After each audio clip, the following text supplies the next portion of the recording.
ரெண்டு cup rice இருக்கா அப்போனா நைட்டு டின்னரை ஈஸியாக முடிச்சிடலாங்க. 2 கப்பு ரைஸ் எடுத்துக்கலாம். ஃபர்ஸ்ட் வந்து நம்ம 1 கப் ஆட் பண்ணிக்கலாங்க. ஆட் பண்ணி நல்லா வறுத்துக்கோங்க.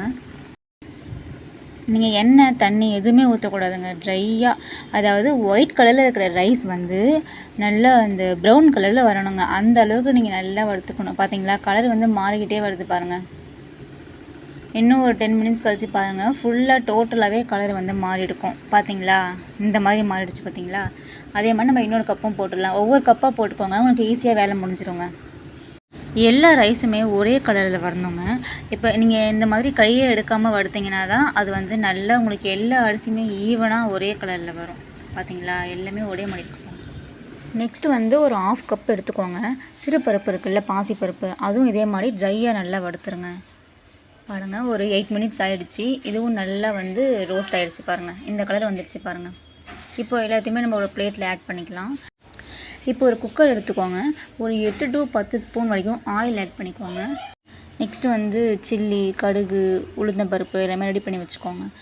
ஆயில் நல்லா காஞ்சதுக்கப்புறம் இதில் வந்து ஒரு 2 ஸ்பூன் கடுகு ஆட் பண்ணிடலாம். கடுகு வந்து நல்லா வெடிக்க விடுங்க. பாருங்கள், கடுகு நல்லா வெடிச்சிடுச்சு. இந்த ஸ்டேஜில் வந்து 2-3 பச்சை மிளகாய் போட்டுக்கலாம். அதுக்கப்புறம் உளுத்தம்பருப்பு 2 ஸ்பூன், கடலைப்பருப்பு 2 ஸ்பூன் போட்டுட்டு நல்லா ப்ரௌன் கலர் வர வரைக்கும் வறுத்துக்கோங்க. தண்ணி வந்து இந்த கப்பால் ஒரு 5 கப்பு நான் தண்ணி ஊற்றிக்கிறேங்க.